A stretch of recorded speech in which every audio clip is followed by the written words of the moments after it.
আসসালামু আলাইকুম প্রিয় শিক্ষার্থীরা, কেমন আছো? নিশ্চয়ই ভালো আছো আর বেশি বেশি করে পড়াশোনা করছো। আজ আমার বাংলা বই পঞ্চম শ্রেণী। এর আগে আমরা দুইটি গল্প শেষ করেছিলাম, একটি গল্প আর একটি কবিতা। এখন আজকে আমরা সুন্দরবনের প্রাণী এই গল্পটি সম্পর্কে আলোচনা করব আর অনুশীলনী সমাধান করব। চলো শুরু করা যাক।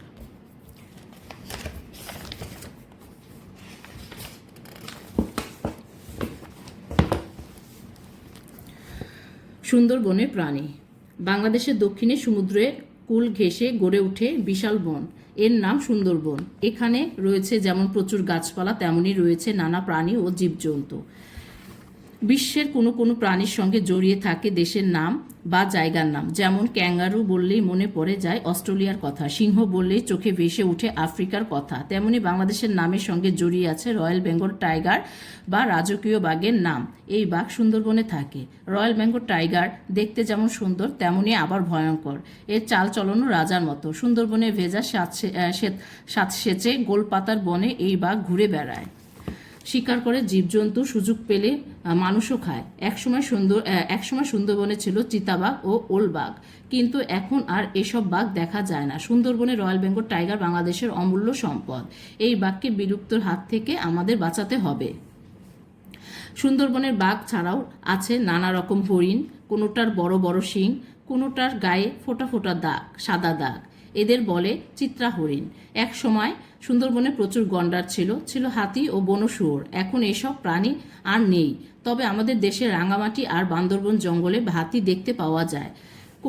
যে কোনো দেশের জন্যই জীবজন্তু পশু পাখি এক অমূল্য সম্পদ। যে দেশে যেমন আবহাওয়া জলবায়ু, সেই দেশে তেমন উপযোগী প্রাণী বাস করে। একটু লক্ষ্য করলেই দেখা যাবে পৃথিবীর অপ্রয়োজনীয় প্রাণী বা বৃক্ষলতা বলতে কিছুই নেই।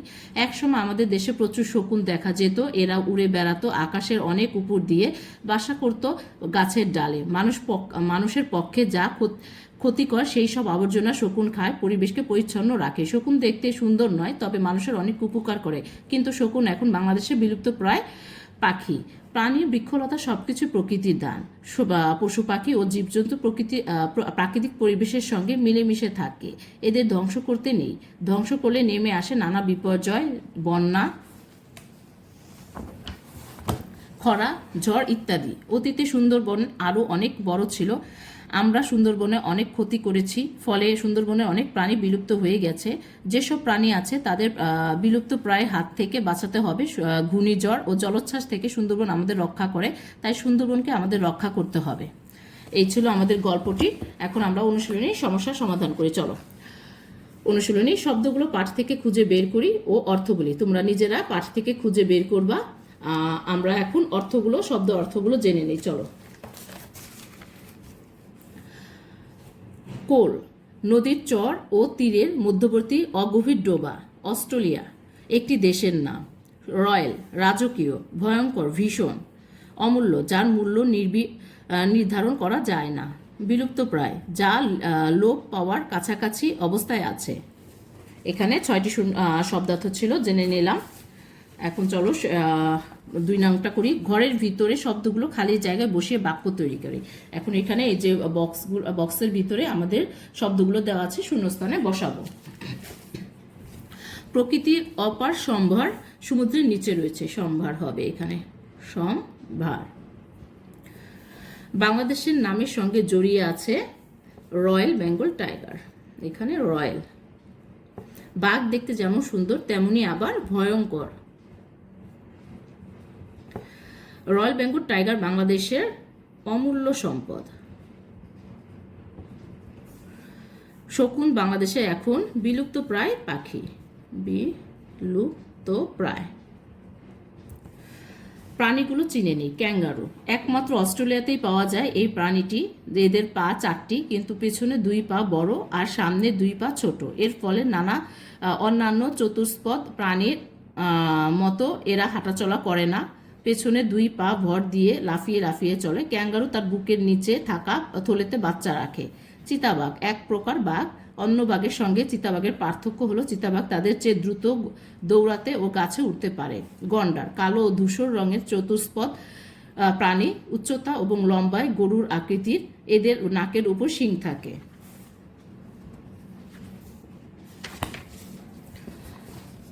4 নাম্বারে আছে নিচের প্রশ্নগুলোর উত্তর বলি ও লিখি। চলো আমরা প্রশ্নের উত্তরগুলো লিখি আর হচ্ছে বলি।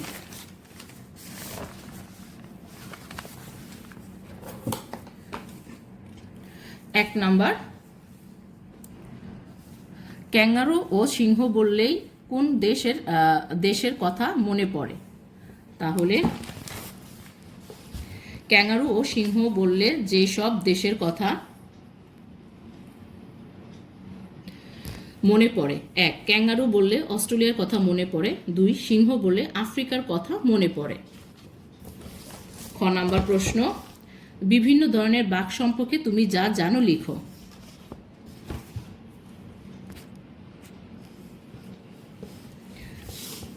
বিভিন্ন ধরনের বাঘ সম্পর্কে আমি যা জানি তুলে ধরা হলো: রয়্যাল বেঙ্গল টাইগার।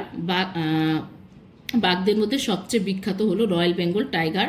এর স্বভাব চরিত্র রাজার মতো, গায়ের ডোরাকাটা, বাঘ দেখতে যেমন সুন্দর তেমনই ভয়ঙ্কর। চিতাবাঘ, সবচেয়ে দ্রুত গতির বাঘ হলো চিতাবাঘ। এছাড়া এই বাঘের অন্যতম বৈশিষ্ট্য হলো এরা গাছে উঠতে পারে।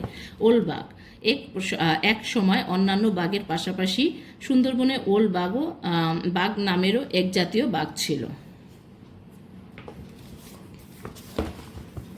গ নাম্বার, দেশের জন্য পশু পাখি জীবজন্তু কি উপকার করে তা নিজের ভাষায় লিখে।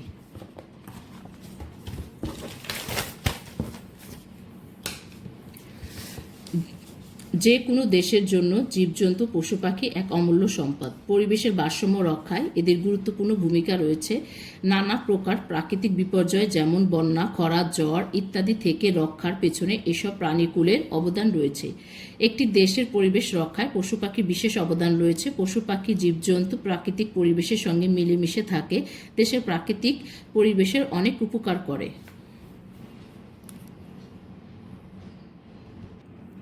ঘ নাম্বার, শকুন কিভাবে মানুষের উপকার করে? চলো এই প্রশ্নের উত্তর জেনে নেই। শকুন যেভাবে মানুষের উপকার করে: অখাদ্যকে খাদ্য হিসাবে গ্রহণ করে, মানুষের জন্য যা ক্ষতিকর তা খেয়ে পরিবেশ পরিষ্কার রাখে। তারপরে নম্বর, পশু পাখি জীবজন্তু না থাকলে প্রকৃতির কি বিপর্যয় ঘটবে তা বলে তুমি মনে করো? তাহলে এটার উত্তরটা জেনে নেই। পৃথিবীতে কোনো প্রাণী অপ্রয়োজনীয় নয়, কোনো না কোনোভাবে তারা পরিবেশের ভারসাম্য রক্ষায় অবদান রাখে। যেমন শকুন মানুষের পক্ষে যেসব ক্ষতিকর সেই সব আবর্জনা খেয়ে পরিবেশকে পরিচ্ছন্ন রাখে। পৃথিবীতে পশু পাখি জীবজন্তু না থাকলে পরিবেশের ভারসাম্য ব্যাঘাত ঘটবে, দেখা দিবে নানা রকম প্রাকৃতিক দুর্যোগ। এসব কারণে পৃথিবীতে মানুষের জীবনযাপনের হুমকির মধ্যে পড়বে।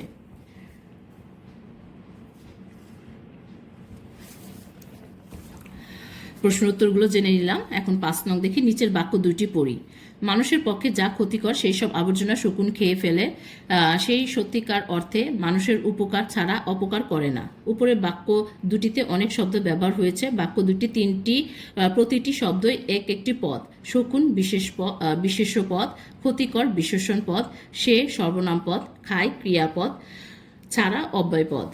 পদ 5 প্রকার: বিশেষ্য, বিশেষণ, সর্বনাম, ক্রিয়া, অব্যয়। নিচের বাক্যগুলো থেকে বিশেষ্য পদ খুঁজে বের করি। তাহলে চলো এখান থেকে আমরা নিচের বাক্যগুলো থেকে বিশেষ্য পদ খুঁজে বের করি। এখানে সুন্দরবন হচ্ছে বিশেষ্য পদ,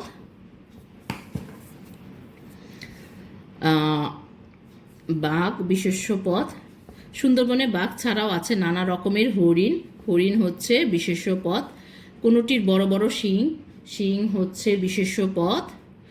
কোনোটার গায়ে ফোঁটা ফোঁটা সাদা দাগ, তাহলে এখানে গায়ে হবে বিশেষ্য পদ। এদের বলে চিত্রা হরিণ, দাগও হবে বিশেষ্য পদ। আমরা বিশেষ্য পদগুলো খুঁজে বের করলাম। সুন্দরবন, বাঘ, হরিণ, শিং, গা, দাগ। নিচের নির্দেশনা অনুযায়ী বাংলাদেশের যে কোনো একটি প্রাণীর সম্পর্কে রচনা তৈরি করি। তাহলে চলো আমাদের আকৃতি, রং কোথায় দেখা যায়, আবাসস্থল, খাদ্যাভ্যাস এর উপর ভিত্তি করে একটি রচনা তৈরি করি।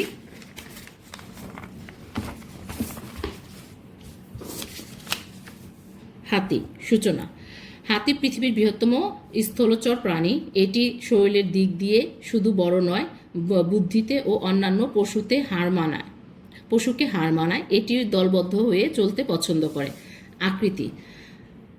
হাতির মাথা প্রকাণ্ড, বড় এবং গোলাকার। এর 2টি কান ও 4টি পা আছে। লেজ ও চোখ শরীরের তুলনায় অনেকটা ছোট। এর লম্বা আকৃতির সুর ও বড় বড় 2টি দাঁত আছে। এরা 7 থেকে 8 হাত উঁচু এবং 8 থেকে 10 হাত পর্যন্ত লম্বা হয়। হাতির প্রতি ঘন্টায় সর্বোচ্চ 30 থেকে 40 কিলোমিটার বেগে হাঁটতে পারে।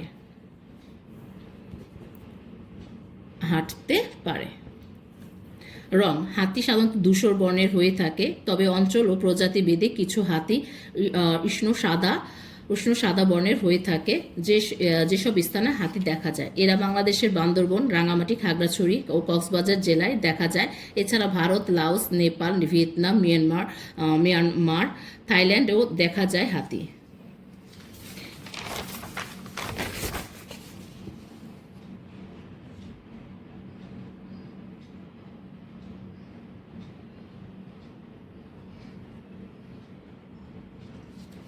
আবাসস্থল: হাতি সাধারণত গভীর অরণ্যে বাস করে।